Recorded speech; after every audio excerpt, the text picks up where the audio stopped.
Stop looking for love, do this instead. Hey, you. Yeah, you, the one who's been scrolling, hoping, searching for that thing that finally fills the ache. The one who keeps showing up to life half expecting love to crash through the door and fix it all. Can I tell you a truth? Love doesn't work like a prize. It doesn't arrive once you finally earn it. It doesn't complete you because you were never incomplete. You don't find love, you build it. Brick by honest brick, starting with the most important relationship you'll ever have, the one with yourself. So stop looking for love like it's hiding under someone else's hoodie or buried in a dating app bio. Stop twisting yourself to be more likable, more chill, more easy to love. And do this instead. Stand in front of the mirror and see yourself, really see the cracks, the resilience, the wild imperfections, the tenderness. Get curious, not about who loves you, but who are you when no one's watching? What breaks your heart open? What brings you peace? What makes you come alive? Wholeness isn't a reward for being loved, it's a prerequisite. And when you start living from that place, whole, worthy, radically self-aware, you stop begging for breadcrumbs, you stop auditioning, you stop shrinking.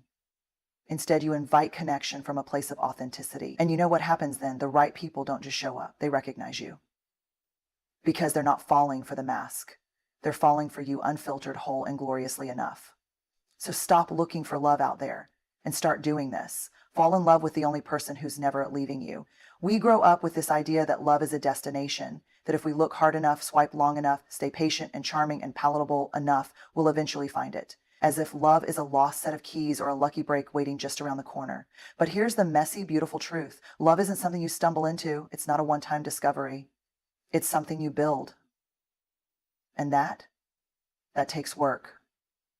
Not the grindy transactional kind of work, but the kind that asks for your courage, the kind that makes you dig into your story, peel back the armor, and ask yourself, what am I bringing to the table when I show up in love? You see, fairy tales train us to think that love comes when we're chosen, that being picked means we're valuable. But if love only happens when someone else decides we're worthy, then we've placed the entire weight of our self-worth in another person's hands. That's not love. That's dependency dressed in dopamine.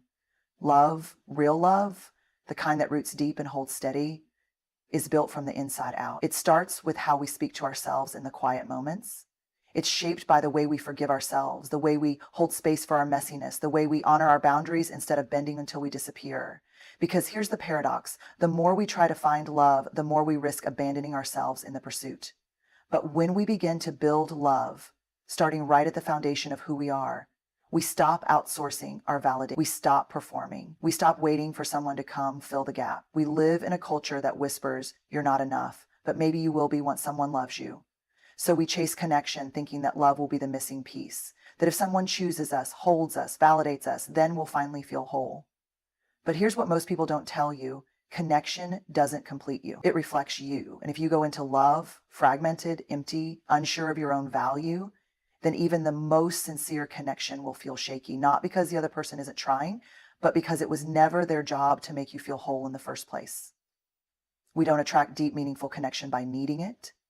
We attract it by embodying it. Wholeness isn't perfection. It's the moment you stop hiding your scars. It's owning your story without apology. It's walking into a room without wondering who you need to become to be accepted. When you move from that kind of self-integrity, that unshakable inner steadiness, the connections you draw in aren't about rescue or performance. They're about resonance. They're rooted in something far more sacred than surface-level chemistry, truth.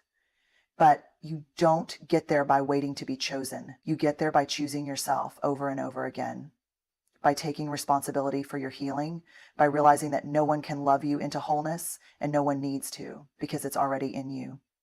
When you live from that place, connection doesn't fill a void, it mirrors the fullness already there. And that changes everything, let's be real. We've all done it. Toned ourselves down, shrunk our voices, smiled through discomfort, said it's fine when it really, really wasn't.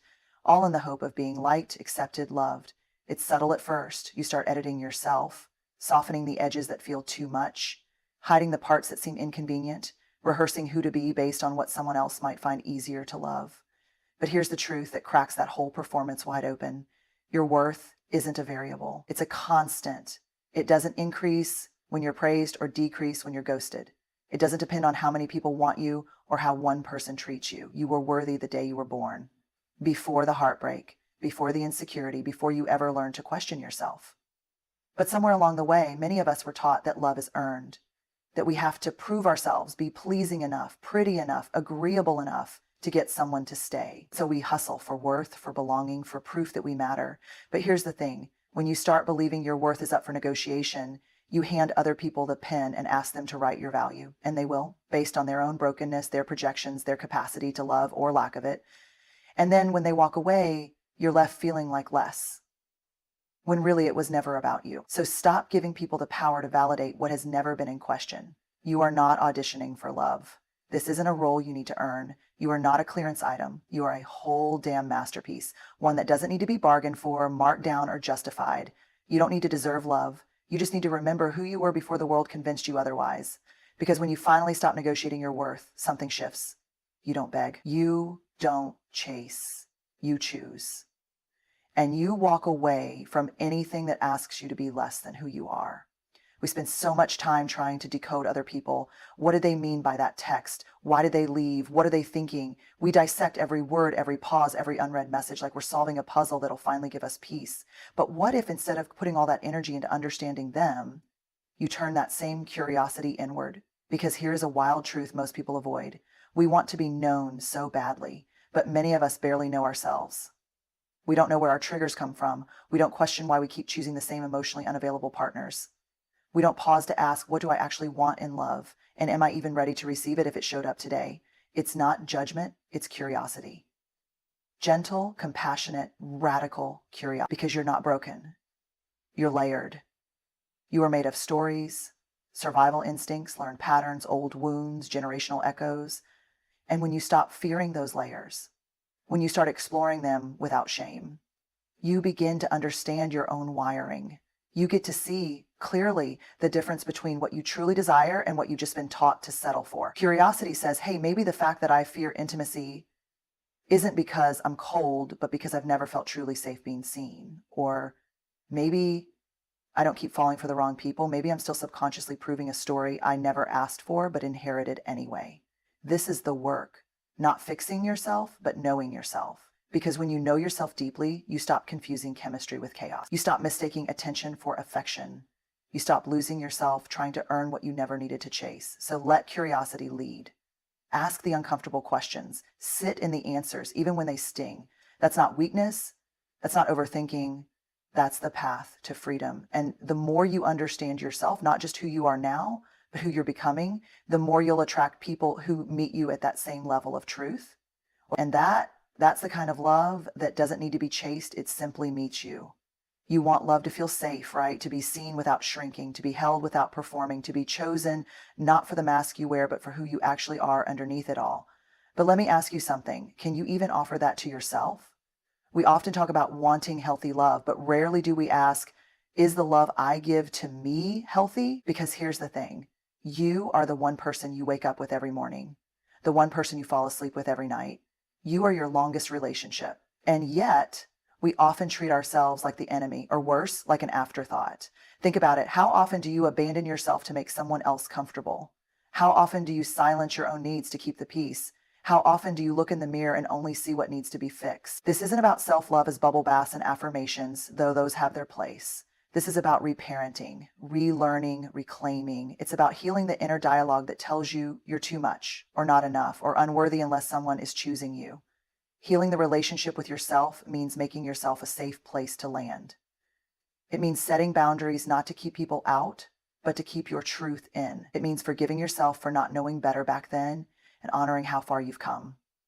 And it's not always pretty. Sometimes healing looks like crying alone on the floor instead of texting someone who treats your heart like a backup plan. Sometimes it looks like unfollowing people who trigger comparison, choosing peace over performance, or finally saying no without over-explaining. It's messy, it's raw, it's honest, but it's also where real grounded love begins. Because the way you treat yourself sets the tone for every other relationship in your life. And when you start loving yourself like someone worth protecting, respecting, and celebrating, you stop tolerating anything that echoes your old wounds. You become less available for chaos and more available for connection. You stop chasing love because you are it. And the more you come home to yourself, the more love stops feeling like a hunt and starts feeling like a mirror.